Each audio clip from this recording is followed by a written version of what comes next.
living had been violated, but Judge Brad Wanless has ruled that the Metro is required to enforce bylaws while verifying all informal traders in the city. The first respondent, the City of Johannesburg, is to conduct an expedited verification, registration, re-registration and allocation process. The process as contemplated by the informal trading bylaws. The process shall commence on the 4th of November 2025 and shall be completed by no later than the 18th of November 2025. A helicopter pilot from the Gauteng Traffic Police Department says he was requested by the Hawks to hover above the house of Katiso KT Molefe during his arrest. Testifying before the Madlanga Commission this morning, Chief Provincial Inspector George Raftopoulos says he was told there were bogus cops at Molefe's house. The Madlanga Commission has been established to investigate claims of corruption in the criminal justice system made by KZN top cop Nhlanhla Mkhwanazi. Sokoba reports. On the 6th of December last year, Chief Provincial Inspector at the Gauteng Traffic Police, George Raftopoulos, says he got a call from Captain Barry Kruger of the Hawks to assist in an operation of bogus cops at a Santon home. Raftopoulos says while he was in the air, he saw a message from Kruger on the operations WhatsApp group that it was a legitimate police operation taking place at the Santon home. The information was received from Captain Kruger after I telephonically phoned him on his WhatsApp that he forwarded as legitimate operation, and I will send the commander's number. Kruger has previously testified at the commission he never told Raftopoulos it was a legitimate operation. However, Raftopoulos insisted he got the information from Kruger over the phone. Sokoba, Eyewitness News. Let's move to KZN now, where 2 wanted suspects have been shot and killed by police in Umlazi, south of Durban. According to police, the men opened fire at the officers who were carrying out an operation to apprehend them. When police returned fire, the 2 were killed in the crossfire. KZN police spokesperson Robert Nechiwunda says the men were wanted in connection with various violent crimes committed in the Inanda area. 2 firearms were found in their possession. The recovered firearms will be taken to ballistic testing to ascertain if they are linked to any other crimes in the province. Cape Town Mayor Jordan Hill-Lewis has welcomed new timeframes set by the North Gauteng High Court that will allow more time for public input into the proposed price of electricity. On Friday, the court found that the National Energy Regulator's public participation process for the 2025-2026 financial year to approve municipal tariffs was invalid. While the ruling does not set aside this year's tariff increase, Hill-Lewis says it's a positive step for ratepayers countrywide.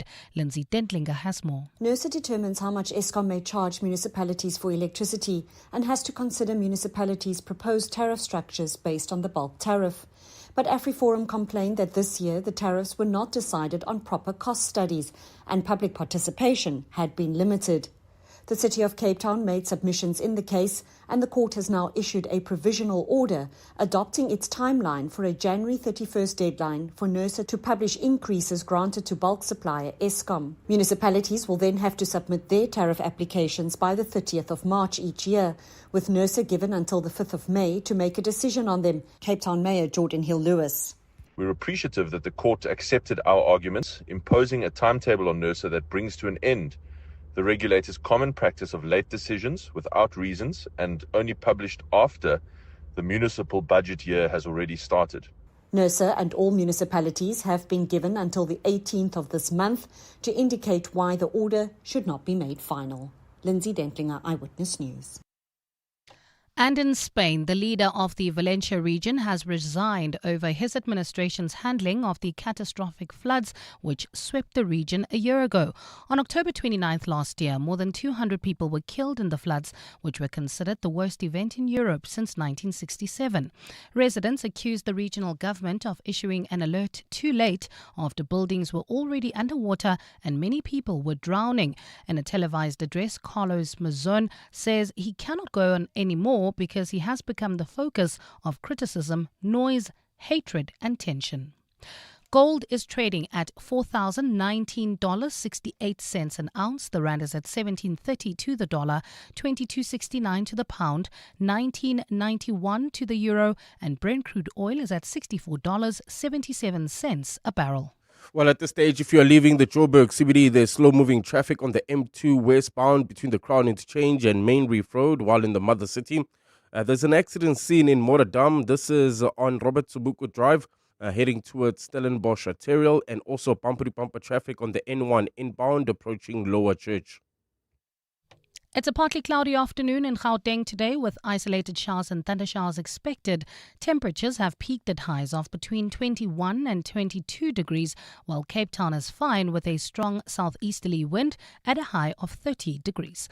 The top story in EWN this hour. The Gauteng High Court has ordered the city of Johannesburg to accelerate the process of verifying and registering informal traders. EWN, in touch, in tune and independent. For the latest, visit ewn.co.za or download the EWN app. You're with Mandy Wiener on 702. Let's walk the talk. Streaming on the Prime Media Plus app. DSTV channel 856, 92.7 and 106 FM. The Midday Report with Mandy Wiener on 702 and Cape Talk is brought to you by Nedbank Commercial Banking. Think bigger, think Nedbank Commercial Banking. On the show today, judgment handed down in the Joburg Traders Court case. The President chairs a retreat meeting of the GNU party leaders. The Madlanga inquiry, here's more detail about the high-profile arrest of Cat Matlala. Former President Thabo Mbeki calls for an overhaul of how we elect a president, and heartbreak for the Proteas. We'll wrap up the weekend sport, all of that over the next hour. The Midday Report with Mandy Wiener. Streaming on the Prime Media Plus app, DSTV channel 856, 92.7 and 106 FM. Good afternoon. Welcome to the Midday Report on 702 and Cape Talk with me, Mandy Wiener. Good to be with you today. Heartbreak for the Proteas. So sad. But at the same time, I'm really encouraged by how well the team did. They were superb all tournament. And if you're a Pirates and Sundowns fan, a good weekend, sort of, okay-ish. I actually think the biggest sporting event of the weekend was the World Series baseball. If you watched it, it is like one of those epics that people are going to talk about for like decades. If you're a baseball fan, I'd like you to explain to people what actually happened, because it was pretty epic, coming down to the last game, the Blue Jays losing to the Dodgers. Send me a WhatsApp voice note, 072-702-1702, 072-567-1567. We'll take you to the Madlanga inquiry in a short while. We're hearing lots more detail about the arrest of Cat Matlala, but the big breaking news story that's just come in is the High Court decision in Johannesburg, the city of Joburg, and the Socio-Economic Rights Institute of South Africa. Siri have been in court over the city's decision to remove unauthorized informal traders. Siri arguing that the city has blatantly infringed on the traders' rights to conduct business and earn a livelihood. Well, let's go to Alpha Ramashwana, EWN reporter now, because he has that breaking news for us. Alpha, talk us through that judgment.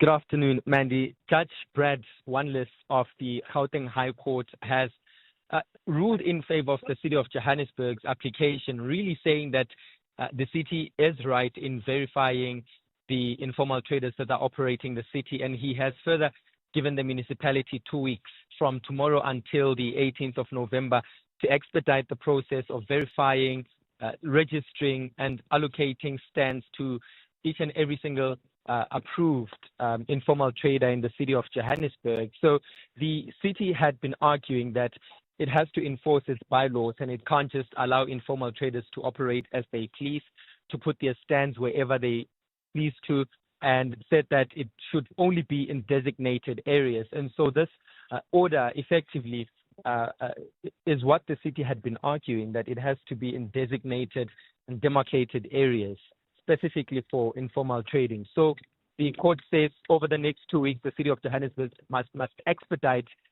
that process of registering informal traders and allocating them stands. So if informal traders are not approved in the next 2 weeks, they won't be allocated any stand. So essentially what this ruling also says is that illegal foreign nationals will not be allowed to trade in the city of Johannesburg. Essentially, that's part of what the ruling says, that anyone who is verified would be lawful and legal here in South Africa. And so over the next 2 weeks, the city will be beginning that process of ensuring that each and every single one of them is verified. So, Alpha, I know we often look at things in a very binary way, that somebody either won or somebody lost. So how do you read this now? Is this a victory for the city of Joburg?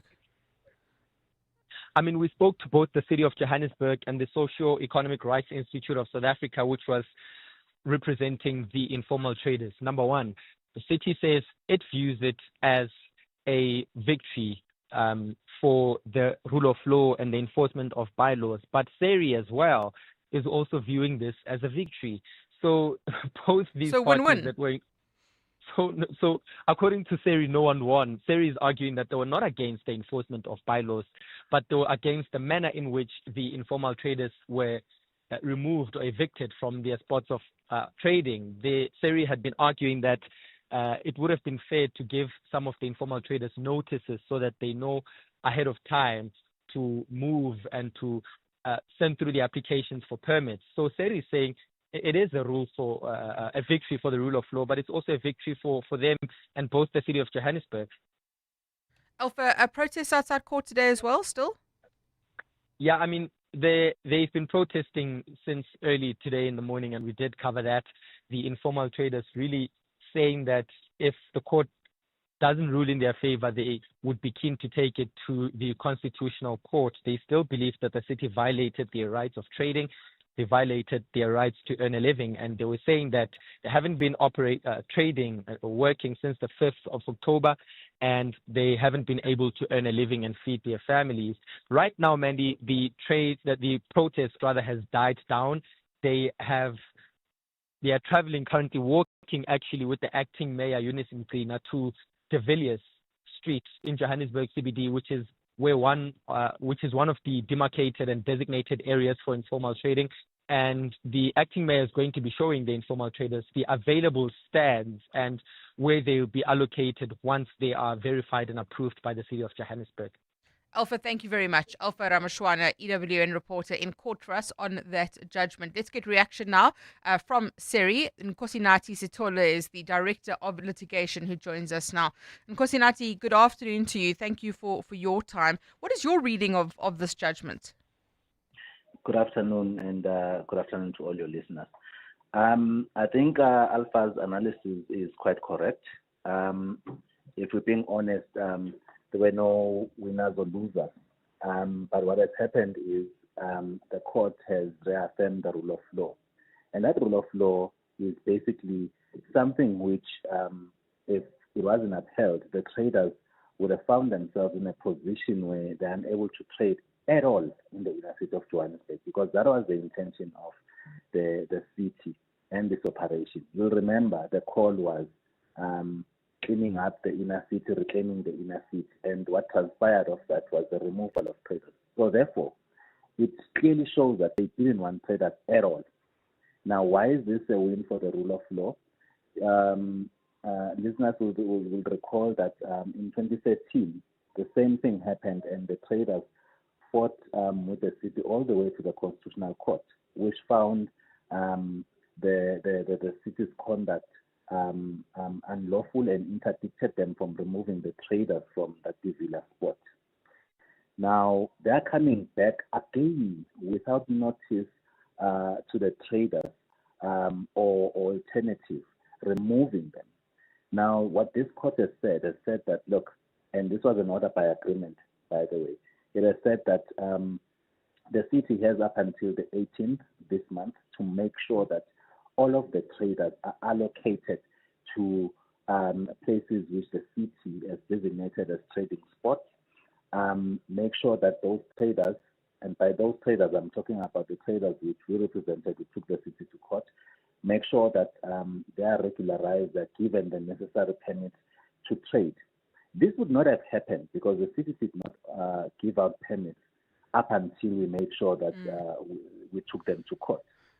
That's so interesting. So you mentioned in passing there this was an order by agreement. This is something that seems so obvious that it should never have landed up in the courts in the first place, that you give the traders the allocated space, you give them permits, you keep it orderly in that way. It ensures that only legal South Africans are able to trade.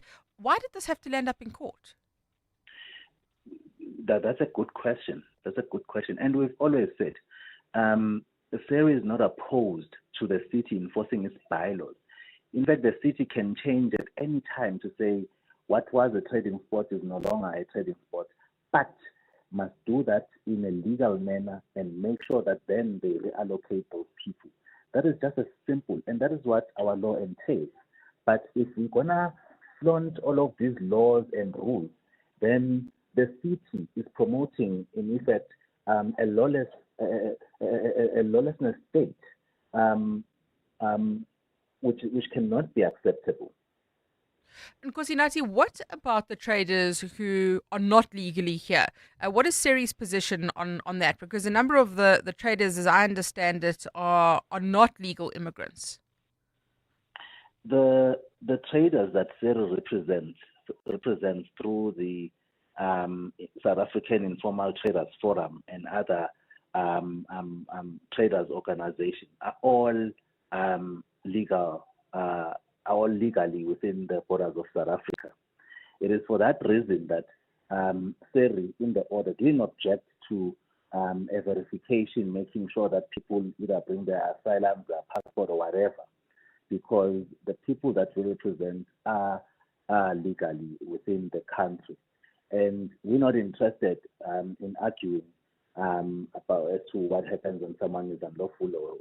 That has never been the case. The case has been the traders which were part of the 2013 court order, 2022, and today, those are the traders that are under the banner of the South African Informal Traders Forum and are represented by Siri. All of them must be regularized.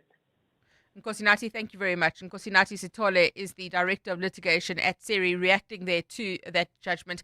It really does seem obvious to me. You make it orderly, you make it legalized, you put all the traders in the same place, you give them a space, you give them licenses or permits, you verify that they're legal. And this was an order that was reached by agreement. Janet says street traders need to trade to eat. COJ must allocate trading places ASAP so that they can trade. Well, that's exactly what needs to happen now over the next 2 weeks. They need to expedite that process of allocating permits for traders. So hopefully this will resolve the issue. The Midday Report with Mandy Wiener is brought to you by Nedbank Commercial Banking. See money differently. Good afternoon, Mandy. This thing of the traders not selling in Divila Street is just a joke. Same South Africans, they're gonna get those 10, they're gonna rent them again to the foreigners. So it's just a waste of time, because the South Africans, they won't even stand in there the whole day selling. That I can assure you. Real growth needs more than just banking, and Nedbank Commercial Banking is your growth partner. Their team of industry experts understand your business and its potential, offering insight to help you see opportunity where others see obstacles. Because when you can see what others don't, you can do what others can't. Think bigger. Think Nedbank Commercial Banking. See money differently. Nedbank is a licensed FSP and registered credit provider. T's and C's apply. Tip your way to glory in the Hollywood Bets Punters Challenge, the free-to-play horse racing game with daily cash giveaways and massive jackpot prizes. Pick all the winners on the race card and you could win 100,000 Rand. Bet 50 Rand or more on your selections using the Bet Slip feature and you could walk away with 1 million Rand. Visit punterschallenge.hollywoodbets.net today and tip your way to the top. T's and C's apply. Hollywood Sportsbook is a licensed betting operator. No persons under the age of 18 years are permitted to gamble. Winners know when to stop. South African Responsible Gambling Foundation toll-free counseling line 0800 006 008. The Outsurance pointsmen know that every car on the road carries a story. There's a car with a couple stealing glances at each other. In a week, their lives will change forever as they exchange their I-do's. The Outsurance pointsmen know it's not just a car in traffic, it's a love story on the move. Every story's different and every story matters. That's why the Outsurance Pointsmen have been doing what they do since 2005 in proud partnership with 702. Outsurance is a licensed insurer and FSP. And now it's back to Mandy Wiener on the Midday Report. This is 702. Let's walk the talk. 12:21 on the Midday Report with me, Mandy Wiener, on 702 and Cape Talk. Let's have a look at the Madlanga inquiry. The ad hoc committee in Parliament is on pause today, but it's going to be a big week. The police minister is going to be testifying. The head of the investigating directorate is going to be testifying. So we're gearing up for that. But the Madlanga inquiry is sitting today. We've had 2 witnesses at the Madlanga inquiry today. So let's hear about both of those. Tabiso Koba, EWN reporter, joining us. Tabiso, take us through the first witness was a Hawks chopper pilot, right? Yes. But I think before we get to that, Mandy, today's focus for the Madlanga Commission is on the 6th of December last year, 2024. This is when Katiso Katie Molefe was arrested in connection with the murder of the VAL engineer Armand Swart. Now, we do know that when police arrived to arrest him, there was also Hawks officers that came in there. And there was obviously allegations that the Hawks officers may have wanted to interfere with Katiso Molefe's arrest. Now, the first person who testified is Mr. George Raftopoulos. He works at the Gauteng Traffic Police as a provincial inspector, but he basically flies a helicopter. So he was called in by the Hawks on the day, and he says that usually the Gauteng Traffic Police does offer a bit of assistance to the Hawks, so he was called in as normal to assist the Hawks. He was told by the Hawks, specifically by a Mr. Barry Kruger, who works for the Hawks Tactical Operations Management Section. He was told by Mr. Barry Kruger that we believe that there's a people impersonating police officers at a Santon home. Now, the Santon home does belong to a Mr. Katiso Molefe. So when he got there, there was a message in the group while he was in the air. There was a message in the group from a Mr. Barry Kruger saying that actually this is a legitimate police operation. The police are there instructed by General Kumalo to actually arrest Mr. Molefe for just in connection with the murder of Armand Swart. Now, obviously, what I think the purpose of Mr. Raftopoulos speaking today is to just sort of clarify that, he wasn't there under sort of to interfere with anyone. He was there on the instruction by the Hawks, and he spoke around this during his testimony. This is what he had to say. I've heard on testimony and in the newspapers and social media that we tried to interfere on a legitimate police operation at Mr. Katiso Molefe's residence. I'm very disturbed about these comments. They are untrue, as I had no idea who Mr. Molefe is or where he lives. I was merely assisting teams that I usually worked with in the past, and my understanding was that there was bogus police or bogus cops at that premises, and that is the reason I volunteered to go with the chopper there, Commissioners. So that was the first witness. Now there's a second witness on the stand, Tabiso. Yes, this is a Mr. Warrant Officer Sabelo Nkosi. So he actually works for the Hawks. He was part of that cohort of Hawks officers that actually went to Katiso Katie Molefe's house. Now he's testified, and it's very interesting, his testimony, because he said that on the day of Katiso Katie Molefe, he was actually supposed to go to the Northwest for a very important operation. Obviously, he didn't disclose what that operation was. However, before he could leave, he got a call from his superior, Brigadier Lesiba Mukwena, saying that he's being diverted to Katiso Katie Molefe, and he's being diverted there because he has to verify whether there is a legitimate police operation happening. Now, Sabelo Nkosi says 2 things that are most important. One, he says this was insignificant. He says that local police in Santon could have just easily verified. He lives in Springs. He says, I couldn't, it took him about an hour to drive from Springs to Santon, and there was a lot of traffic. And he says, this is something that local police officers should be doing. But secondly, he says that the operation that they were going to do in the Northwest was much, much more important than what was happening in Katiso Katie Molefe's home. But obviously, he says that he drove there, and when he got there, he interacted with the police, and he eventually found that this was a legitimate police operation where SAPS were actually arresting Katiso Katie Molefe for the murder of Armand Swart. Tabiso, thank you very much. Tabiso Goba, having a look at the Madlanga inquiry, all to do with that arrest of Katie Molefe, Katiso Katie Molefe, which took place in December last year. Now, it's quite difficult to keep track of all the characters in the soap opera. I've been struggling. I keep getting confused between Katie Molefe and Cat Matlala. Just, like I'm a regular person like you. Well, Oren Singh has been looking at Cat Matlala's, Vusimuzi Cat Matlala's web of corruption, or alleged web of corruption, and his network, who is surrounding him. So, Oren Singh joining us in studio. So just remind us, who is Cat Matlala? Well, Vusimuzi Cat Matlala, Mandy, first popped up on our radars regarding the Tembisa hospital scandal. Initially, what was thought to be up to R1 billion, but eventually ended up being in the amount of excess of R3 billion of looting that went on regarding tenders at Tembisa Hospital. Two of his companies were awarded tenders in that regard, and then we find him getting awarded another tender from SAPS.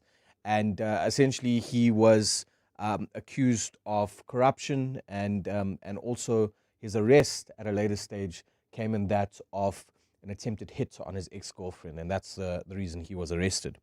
But he's been painted as a shady character with a vast network, and I think a lot of people are confused around so much happening between the Madlanga Commission and the Ad hoc Committee. So what we've done is we're basically drafting up an online piece just to give clarity as to what's come out in the Madlanga Commission so far and what's come out in the Ad hoc Committee, and who Cat Matlala is alleged to have links to. And I'll run quickly through some of the names that have been dropped in both the Commission as well as the Ad hoc Committee. The likes of Senzo Mkunu, the Police Minister, Lieutenant General Shadrack Sibia, suspended Deputy National Commissioner for Crime Detection, former Police Minister Beki Tele, Major General Lesetja Senona, the head of the Hawks in KZN, Tatu Senona, Lesetja Senona's son, Brown Mokhotsi, influential Northwest businessman and alleged political fixer, Calvin Rafadi, a crime expert and was formerly associated with the University of Joburg, Suleiman Karim, an ANC businessman and Northwest regional leader, Sergeant F.E. Nkosi, a member of organized crime, Major General Feroz Khan, the head of National Security and Counterintelligence, Major General Richard Shibiri, the head of organized crime in SAPS, and Ria Piecha, the former National Police Commissioner. A lengthy list. Sure, it is a lengthy list, and hopefully this will help us just to wrap our head around who fits in where, because like any good soap opera, there are lots of characters. A lot of characters, but a lot of allegations so far, Mandy, and I think they remain allegations until we get sufficient sort of evidence on the table. The allegations against Shadrack Sibia, I think, are concerning, as well as Major General Richard Shibiri, the head of organized crime, because essentially there's allegations that Shadrack Sibia himself received up to 3.5 million rand from Vusimuzi Cat Matlala. Even Shepard Bushiri is now saying that there was a bribe. I saw a clip surfacing on social media over the weekend. Sibia himself has been very quiet. He's not been commenting.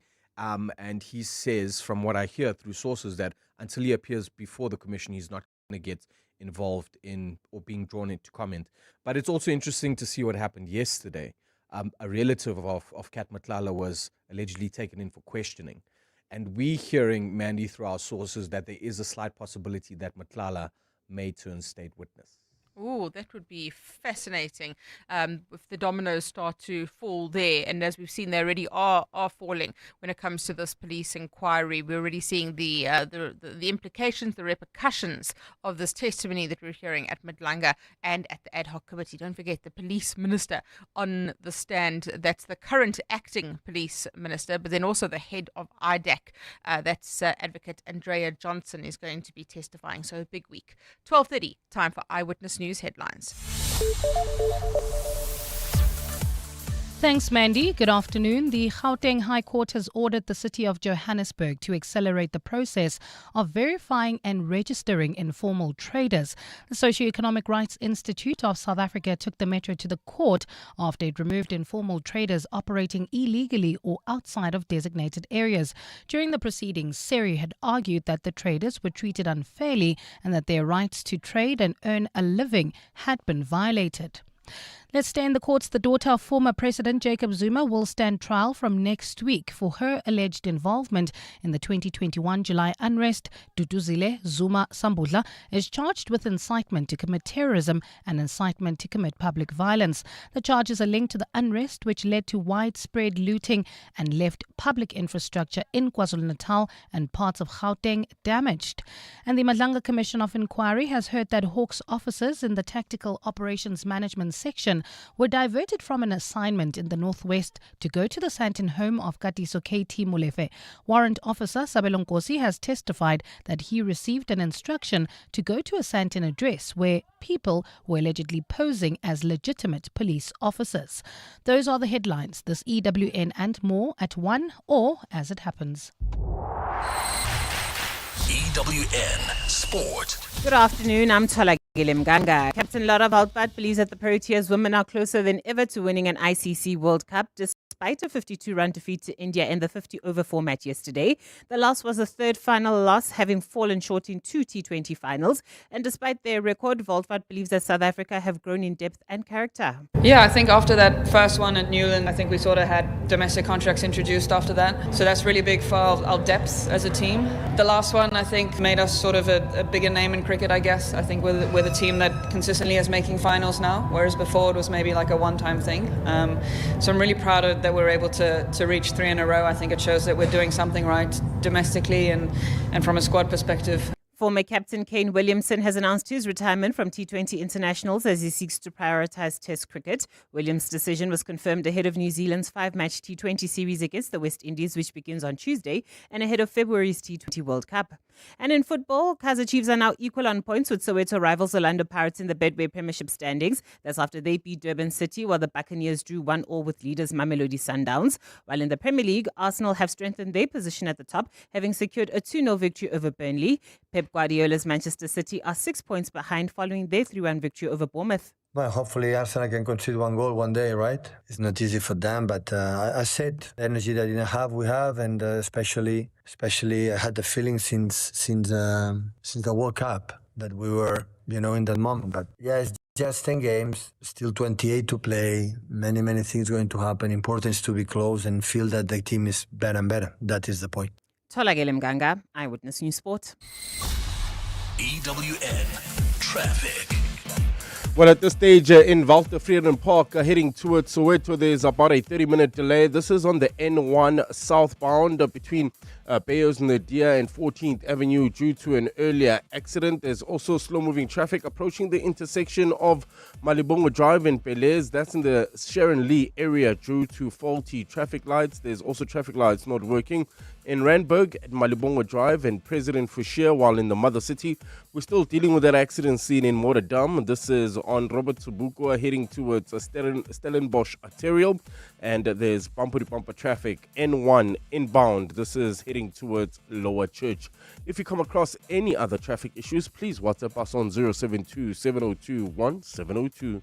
There's more EWN on air, online, and on the EWN app.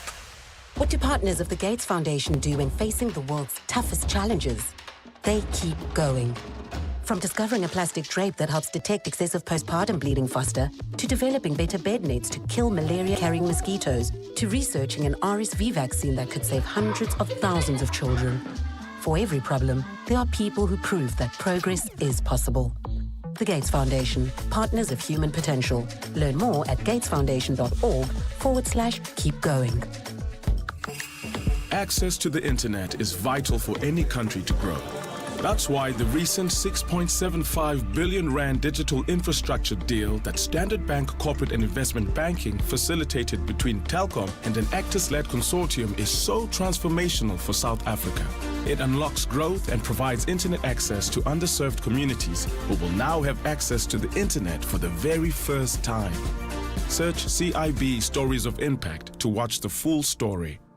Standard Bank is an authorized FSP and registered credit provider. T's and C's apply. Who says everyday driving can't be très chic? Rent premium with Sani Sixt now.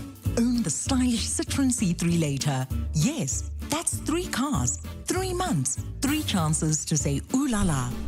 Just book directly on sani.co.za. Call us or rent at any branch between 1 November and 31 January, and you're automatically entered into the draw. Bon voyage with Sani Sixt and Win. T's and C's apply. WhatsApp Mandy on 072 702 1702. Afternoon, Mandy. In regards to Katiso Molesfe's arrest, there's one thing that I'm not getting. Okay, the cops go to Katiso's house to arrest him. What I'm not getting is who actually phones whoever the Hawks head is to say, please go to Katiso Molefe's house. There are bogus cops there. So that's a question I'm not getting an answer to, as to who phones those cops to say, go to Katiso Molefe's house. I mean, he's a normal resident, who gets arrested. Who makes that call? That's what I'm not getting. But that's exactly why we are having this questioning at the inquiry, is to try and establish all of that. And I've been surprised at the detail that this inquiry has been going into in terms of Casey Molefe's arrest. We really are hearing the operational decision-making, the WhatsApp group, who phoned the officer, who phoned the Hawks helicopter pilot. So I imagine that will come out as well on the WhatsApp line. Hi, Mandy. If Cat Matlala were to become a state witness, how would we ever know the whole truth and nothing but the truth coming out of his mouth, given the magnitude of what is currently coming out of this commission currently? Seriously, he would need to sing like an ostrich-sized canary with the appropriate convictions secured, surely, before there were anything less than C-Max for him if he was convicted down the line. Thanks, Sean. Listen, we have been through this so many times in this country, and it's so controversial. The Section 204 of the Criminal Procedure Act allows for somebody to turn state witness, and if they tell the truth, then they are indemnified from prosecution, or it could be a 105A, which is they do get a conviction with a reduced sentence in exchange for their testimony. This has happened before.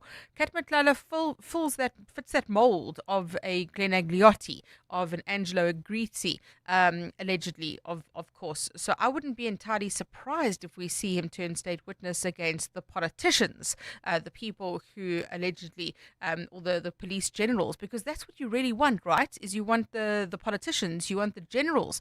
Those are the people you want convicted. Or, as many argue, can you have both convicted? Do you want the Cat Matlalas, the Grizzis, the Agliottis, the lieutenants to be convicted? This is the big controversy when it comes to organized crime networks.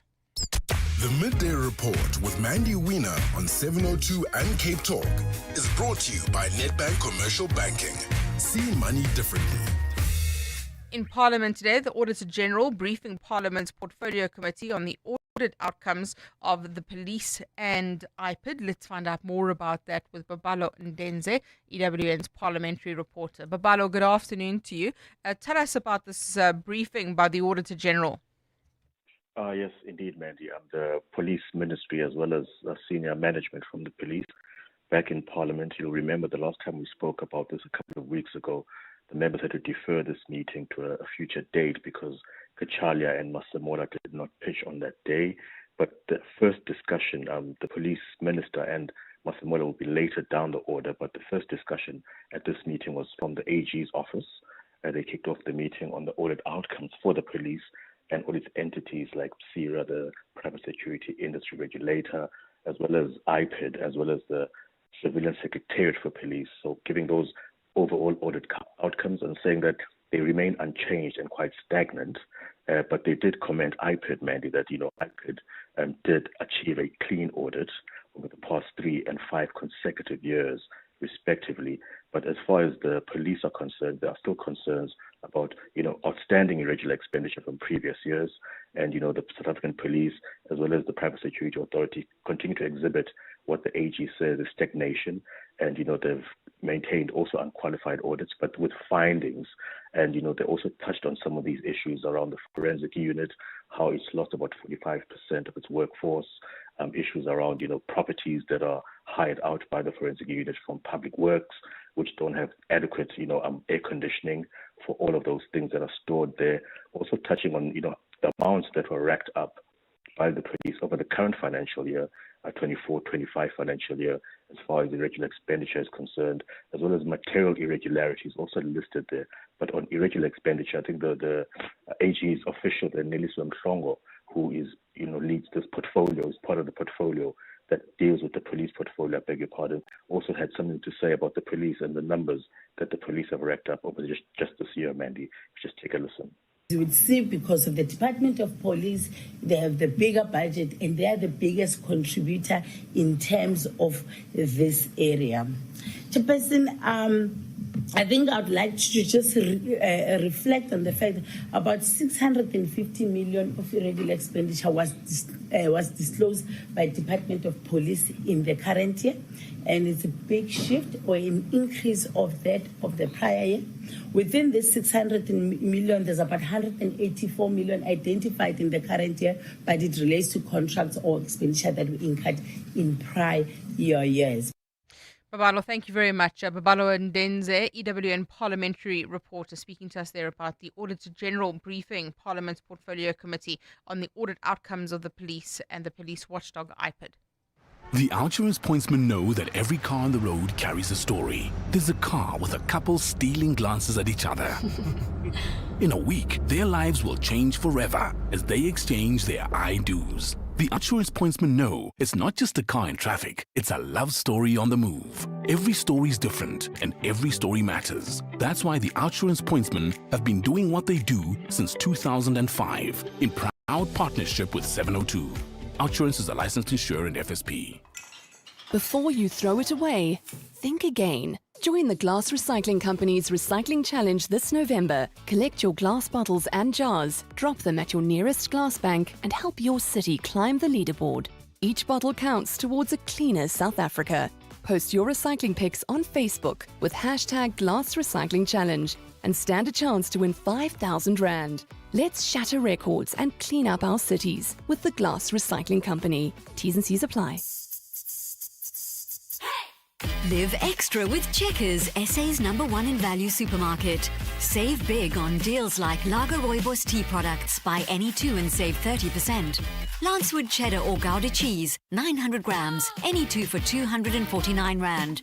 And buy 2 Baby Soft Supreme quilts, 2-ply toilet rolls, 18 per pack, and get a third one free. Valid until Sunday at Checkers, Checkers Hyper, or shop on 6060. WhatsApp Mandy on 072 702 1702. Hi, Mandy and team, Sheldon here in Pretoria. The issue with the Johannesburg Council and the traders, very simple. They are not enforcing the bylaws. So now the court has ruled in their favor. They must obviously not give these traders, stalls and all to trade. But then they need to enforce that, or else the same thing's going to happen. They need to ensure that no one comes illegally and starts trading on the streets, or else we're coming back to the same point. Hence, I like your question to the gentleman you spoke to say there was no need for this matter to go to court. The reason why it's in court, because bylaws are not enforced. Very simple. All this is just a waste of time. If bylaws get enforced, there was no need for all these court issues. Thanks. I think General Libya did say who had called him in the initial days when that was mentioned. It was Malcolm X. I think that's the guy's name. Who's a popular, well-known guy, entertainer, manager / whatever. But he's the guy that mentioned that he's the one, and even there were photos of them together on social media, confirming that they know each other. So yeah, it's not really a mystery because it has been said, and I think General Libya did also confirm that it was Malcolm X who had called him for QT this issue.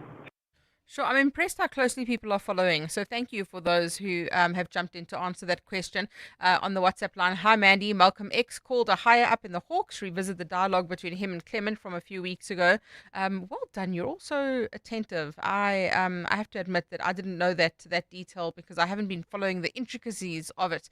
This is a really good point here by Nicola that says, Katie already said he's going to sing. Now with wounds of not getting a reward of protection for payments made, hopefully he's going to sing the entire opera. But she says, how do we have confidence in the judiciary not being bought in the process of Katie Molefe turning state witness? Yeah, ne. So that's the question, right? If you do have somebody like Cat Matlala turning a state witness, sorry, not Molefe, Cat Matlala turning state witness, then how do you know you can trust the judiciary considering the allegations that have been made? And I think that's an important aspect that we need to consider. 7:02, the Midday Report, Monday to Friday. 12 to 1 p.m. Well, we're going to be speaking about a meeting underway yesterday and today. GNU party leaders are meeting for the first time in 177 days. How does that make sense? You've got people running a government together and they haven't met for 177 days. So the president and the deputy president, Paul Mashatile, have been co-chairing this GNU leaders retreat. They've been meeting at the Cradlestone Boutique Hotel in Mogale City. So Ramaphosa calling this meeting of the several party leaders to meet in Krugersdorp. There have been a number of disagreements and accusations, and we had that issue over BEE as well. We heard from the ANC spokesperson. So they have been meeting. There were pictures of them on social media yesterday. All the party leaders with the president watching the women's cricket final, which was quite cute that they were all watching the cricket final together. But I think important that we've had developments in this. The president announcing the establishment of the GNU clearinghouse last year, but it wasn't really effective. So we have subsequently seen Paul Mashatile in his capacity as the chair of the clearinghouse mechanism convening a virtual meeting of the structure, and then also making sure that policy disagreements are resolved through there. So that meeting of the GNU party leaders taking place yesterday and today. 7:02. The Midday Report with Mandy Wiener. Let's walk the talk. The TRC inquiry is on the cards. Yes, another inquiry into TRC cases. There's a site visit taking place today at the inquiry's hearing venue. This visit is to address the technical and internet requirements of broadcasters, but also usually during these briefings, we get a pretty good understanding of the inquiry and what it's expected to do. Khomotso Modise, EWN reporter, joining us now. Khomotso, good afternoon to you. Thanks for your time. Tell us firstly about where we are with this inquiry and any new evidence, any new information that's come to light. Good afternoon, Mandy. Well, it's all systems go. The TRC inquiry expected to begin on the 10th of November. That's next Monday. And we're expecting to see the first witness take the stand. Today, we got a technical briefing just around the venue, the Saibono venue in Newtown, which will be the headquarters for the Commission of Inquiry. And it did look like they are ready to begin that process. There is going to be live streaming that is going to be provided by the Commission, and they are ready to take members of the public as well. We saw an auditorium today that has been set up to allow all those who want to be in attendance, including members of the public, to attend as they wish. But yes, today's visit was really about ensuring that there's readiness and just to see that the venue will be suitable for the Commission, which is starting next week. And Khomotso, just remind us what this Commission is going to be looking at. Well, Mandy, this commission is going to be looking at what happened after the TRC Commission report was submitted and why most of those cases, if not all, have not been prosecuted. You remember that after the TRC wrapped up, there were recommendations made to the NPA as well as law enforcement to further investigate and to prosecute, certain perpetrators, those who were not granted amnesty. There was a list of perpetrators, a list of potential accused, and people were never called. Many of them were never called to stand trial to be held accountable. The Commission of Inquiry is going to be looking at why, and the allegation that's been made is that there has been no political will over the years to ensure that these cases are successfully prosecuted. And that's why, Mandy, we are expecting to hear from key and central figures around the TRC and those cases. These include former President Thabo Mbeki, whose name has come up repeatedly. We're also expecting to hear from former NPA heads such as Advocate Vusi Pikoli and others who have been central figures in these cases, really giving reasons why, after so many years, the perpetrators of apartheid crimes have not been prosecuted.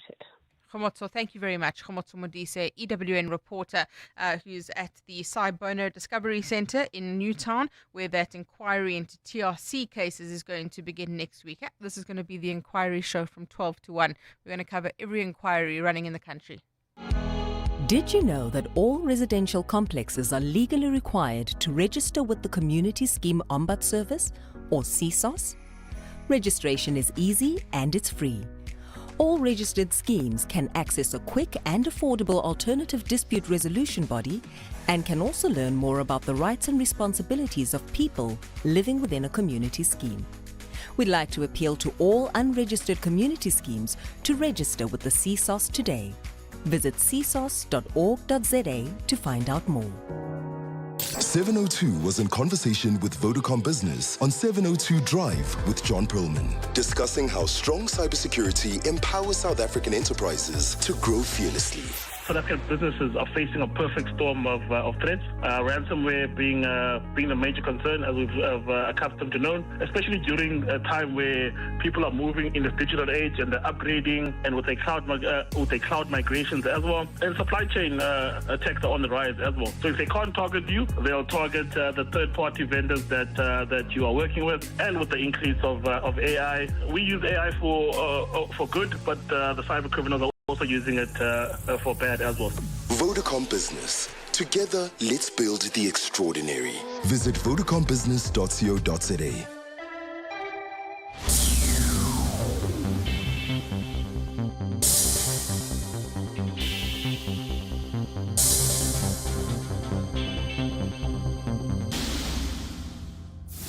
WhatsApp Mandy on 072 702 1702. Hi, Mandy. Great show as always. Typical South African thinking. The stalls are going to be applied for by South Africans to obtain a provision space to trade. Then they'll be rented out to foreigners. Typical way. That's how we think. Mpo in Rustenburg. Yeah, I was also amused by that voice note earlier. Somebody saying that, so the court has ruled now on the Joburg traders that the city of Joburg needs to expedite the allocation and verification process for informal traders. So they'll be allocated a spot to trade, they'll get a permit. But the worry now is that the South Africans will then rent out their permits or their spaces to illegal foreigners. So that means the city of Joburg is actually going to have to police this. They're going to have to make sure that the people who have the permit are the people who are working at the stand, who are the informal traders. But obviously we think like this because it legitimately does happen. So you can forgive people for being cynical about it. As long as we have an ineffectual Metro Police Department and bylaws are not adhered to, they're not policed properly, these things are going to happen. So hopefully this court judgment will go a long way to formalizing the situation. Sports Wrap. Sports Wrap On 702 and Cape Talk. Wrapping up the weekend sport for us, Tato Moloto, EWN Sports anchor. Welcome to the Midday Report, Tato. It really feels like a spaceship being here. I'm excited to be here. I feel like I'm in an F1 car, how fast-paced your show is, Mandy. Oh, so fast-paced. I'm an F1 driver. It does feel like that. McLaren F1 driver. Charles Leclerc, hey? No. Married there? No. No, you got engaged at the weekend. That's the greatest thing that happened in F1 this weekend. I know it is. You're right. So just tell the people about you. Who do you support locally? Hey, Sana. I'm a Kosi locally. Sorry. And then, I'm so sorry. I know. But look, at least we are still in the CAF Confederations Cup. Ooh. I mean, we can't say much about the other Sowetan team there. But we won't go Did there. Tolakele teach you how to do this? Well, I learned from the best. That's all I'll say. Very nice. And you never walk alone, huh? I never, ever walk alone, although it has been feeling like I have been in the past 4 games. But that has been restored, hopefully consistently so in the next couple of games. So, Taj, now that we know a little bit about you and your team support, let's start obviously the big sports story at the weekend. Although I think that the biggest sports story, because we lost, is actually the World Series baseball final because of what happened between the Blue Jays and the Dodgers. But we'll start with Proteas falling short in the World Cup final. What was it? I think India is always going to be hot. Look, we are talking about an India that beat an Australian side that was unbeaten the entire season. So you almost expected that fight coming from them. We are talking about 298 for 7 in 50 overs for India. South Africa bowled out at 246, 52 runs at defeat for the Proteas.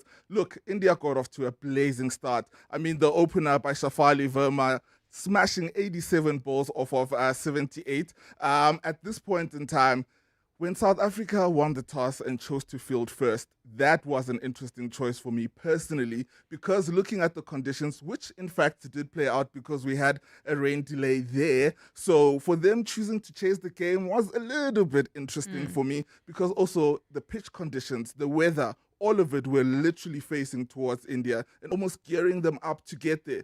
But, Mandy, I have to mention our skipper, Laura Volvard. What a fantastic tournament she's had.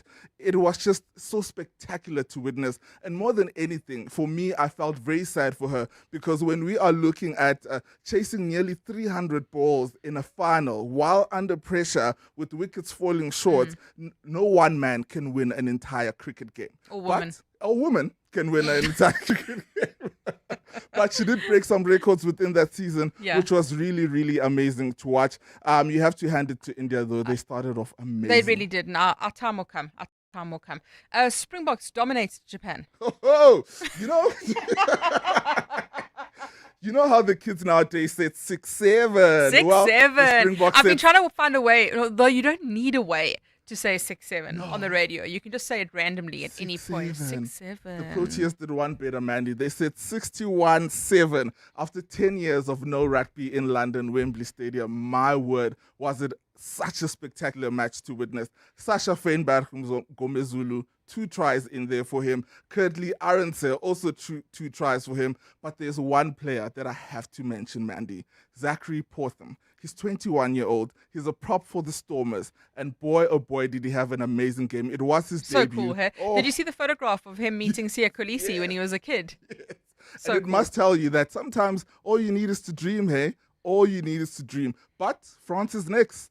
And they come with vengeance. Yeah, they do. I think that's going to be a huge match this weekend.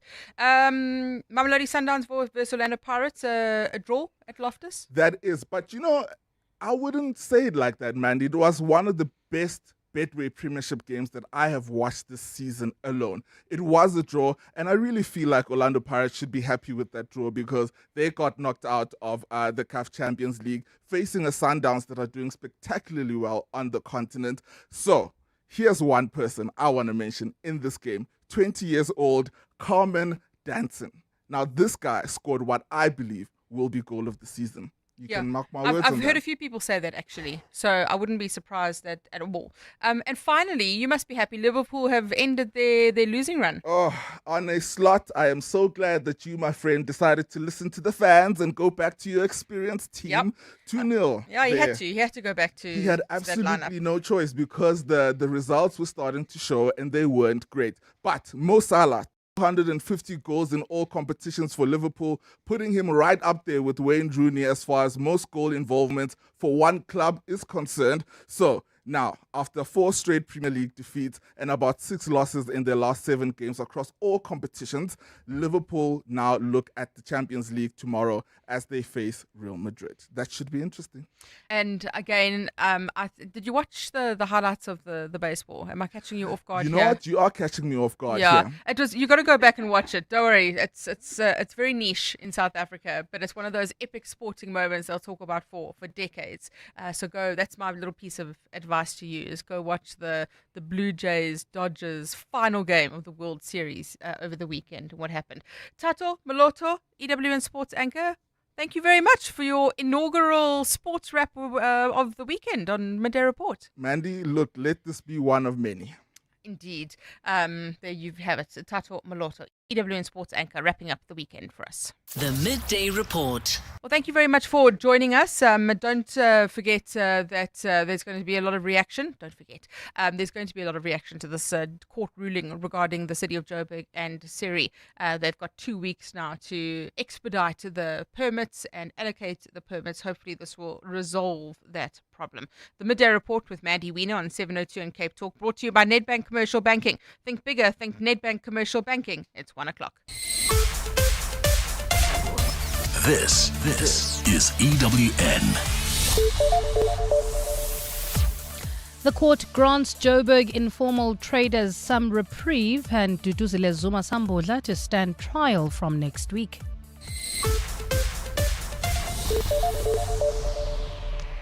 Good afternoon, I'm Bali Dlamini. The Gauteng High Court has ordered the city of Johannesburg